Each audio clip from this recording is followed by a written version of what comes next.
जीते और सरकार बनाए इसके लिए नहीं है। संगठन का मतलब समाज की सेवा करना है, वह हमारी पार्टी के एक एक कार्यकर्ता ने किया। अभी दिनेश जी बहुत अच्छा नारा यहाँ पर दिया है। सर ने कहा कि 60% हमारा है, 40% में बंटवारा है, बंटवारे में भी हमारा है।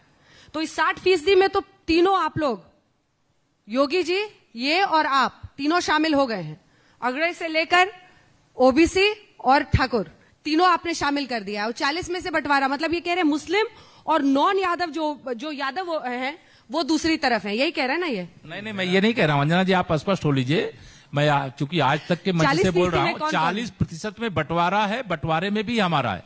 तो ये कोई भ्रम में ना रहे, ना अखिलेश यादव जी भ्रम में रहे कि यादव उनका बंधुआ मजदूर है, मायावती जी ये भ्रम में ना रहें कि जाटो उनका बंधुआ है। वह भी हमारे साथ है, वह भी हमें वोट दे रहा है। उसने हमें 14, 17, 19 में वोट दिया है, 22 में भी हमें अपना आशीर्वाद देगा। ये हम भरोसे के साथ, क्योंकि हम उनकी सेवा कर रहे हैं, घर दे रहे हैं, आवास, उनको शौचालय दे रहे हैं, उनके घर में बिजली लगा रहे हैं, उज्ज्वला योजना का लाभ पहुंचा रहे हैं, कानून व्यवस्था की दुरुस्त करके उनकी सेवा करने का काम कर रहे हैं। अभी आप समझिए उत्तर प्रदेश के अंदर माननीय प्रधानमंत्री जी ने जो प्रधानमंत्री गरीब कल्याण अन्न योजना, में तो गरीब घर से आता हूं और जो भी यहां आप में से उस बैकग्राउंड को जानते होंगे, जब कोरोना का संक्रमण हो, मजदूरी करके भी पैसा न कमाया जा सकता हो और भूख से मरने के अलावा कोई रास्ता न बचता, ये माननीय प्रधानमंत्री श्री नरेंद्र मोदी जी की योजना है, के विचार हैं और उन्होंने उस जीवन को जिया है। इसलिए उन्होंने यह किया है कि आज हर गरीब के घर में राशन का भंडार भर गया।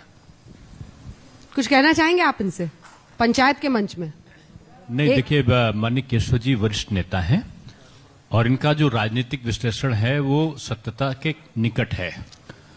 भारतीय जनता पार्टी कोई जातिवादी, संप्रदायवादी, क्षेत्रवादी पार्टी नहीं है।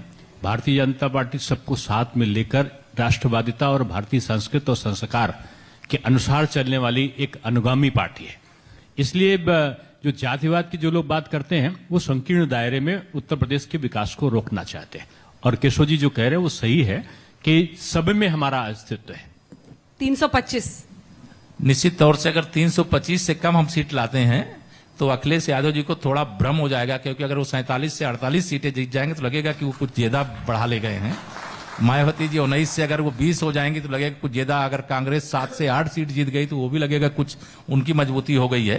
लेकिन हमें लगता है कि हम जितने मजबूत 2017 में थे उससे अधिक मजबूत हम 2022 में। बहुत बहुत धन्यवाद आपका केशव प्रसाद मौर्य जी, हर सवाल का आपने जवाब दिया, धन्यवाद। केशव प्रसाद जी का बहुत बहुत शुक्रिया हमारे साथ इस मंच पर जुड़ने के लिए। और जो अगला सेशन है फिर खिलेगा कमल, उस बात का जवाब केशव प्रसाद मौर्य जी भी ने दिया। उन्होंने कहा कि 325 सीटों से ज्यादा सीटें भाजपा की आएंगी, कमल तो फिर से खिलेगा ही, लेकिन और ज्यादा मजबूती के साथ। और अगला सेशन हम शुरू करें उससे पहले मैं मंच पर आमंत्रित करना चाहूंगी मेरी सहयोगी चित्रा त्रिपाठी, इस सेशन को आगे बढ़ाएंगी। उनके साथ दूसरे डिप्टी सीएम सूबे के मौजूद होंगे, दिनेश शर्मा जी। अभी फोटो अपॉर्चुनिटी चल रही है, दोनों सीएम एक साथ हैं। डिप्टी सीएम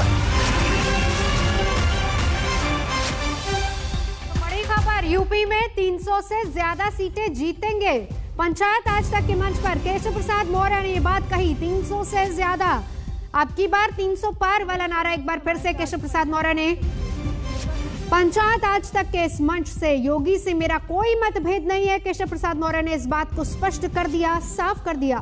सेशन की शुरुआत करने से पहले एक बार फिर से सभी बहुत बहुत शुक्रिया, गोल्डी मसाले, स्वीटी स्पाड़ी, डॉक्टर ऑर्थो, ऑक्सीवेदा, सभी का बहुत बहुत शुक्रिया। Chitra over to you. Chitra over to you. आज तक के इस मंच पर आपका। और दिनेश जी के बारे में पहले जल्दी से मैं जानकारी दे दूं, उसके बाद सवालों का सिलसिला शुरू करूंगी। अखिल भारतीय विद्यार्थी परिषद से इन्होंने अपने करियर की शुरुआत की। 2 बार ये लखनऊ के मेयर रहे और वर्ल्ड रिकॉर्ड भी बनाया है बड़े मार्जिन से जीत का। 2014 में पर्दे के पीछे इन्होंने जो काम किया उसके बाद इनको राष्ट्रीय उपाध्यक्ष बना दिया गया था मोदी सरकार पार्ट 1 बनने के बाद। और 2017 में जब योगी की सरकार बनी तो उनको अहम जिम्मेदारी देते हुए उप मुख्यमंत्री बना दिया गया। 2017 के जी मुझे स्वच्छता अभियान का भी पूरे देश का जिम्मेदारी मिला था, वो भी वर्ल्ड रिकॉर्ड बना था। वो भी वर्ल्ड रिकॉर्ड। तो लगातार वर्ल्ड रिकॉर्ड आप बनाते रहे हैं, लेकिन अब की बार तो बड़ी मुश्किल है सरकार, फिर खिलेगा कमल। इस कार्यक्रम का हमने वही नाम दिया है। मैं समझता हूं कि जिस प्रकार से देश का नेतृत्व माननीय मोदी जी ने 7 वर्षों में किया है और भारतवर्ष जिस तरह से मजबूती और आर्थिक संपन्नता की ओर साथ में एक जिसको कहना चाहिए कि सुख समृद्धि चारों ओर का जो विकास की प्रक्रिया है जो देश में चली थी, वो आज उत्तर प्रदेश में योगी जी के नेतृत्व में जो केंद्र और प्रदेश का समन्वय है अभूतपूर्व है। और उत्तर प्रदेश अपने पूरे इतिहास आजादी के बाद का जो है उसमें सबसे अच्छे दिनों के बीच से गुजरा है। और चारों तरफ आप आज देखें कि कोरोना का संक्रमण काल आया। कोरोना के संक्रमण काल में जब हमारे यहाँ के प्रमुख विपक्षी दल के लोग अपने घरों में बैठे, अपने चुनाव के मैदान तक में नहीं गए, जहां चुनाव लड़े थे वहां तक का नहीं गए, वो अपने घरों तक में जहां के रहने वाले थे नहीं गए और अपने एक सुरक्षित जगहों पर जहां पर विचरण कर रहे थे घरों के अंदर एसी कमरों में बैठ के ट्वीट कर रहे थे कि वैक्सीन नकली है, वैक्सीन आएगी नहीं, वैक्सीन आई तो नुकसान हो जाएगा, वैक्सीन आई तो बीजेपी की वैक्सीन है, इसको नहीं लगाएंगे, जब सत्ता में आए लगाएंगे।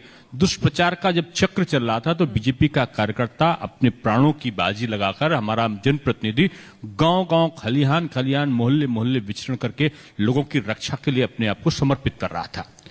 और ऐसे समय हमारे जो बीजेपी के पदाधिकारी थे सैकड़ों की तादाद में दिवंगत हुए। 7-7, 8-8 हमारे विधायक नहीं रहे, 3-3 मंत्री हमारे एक तरीके से अपने आप को राष्ट्र के प्रति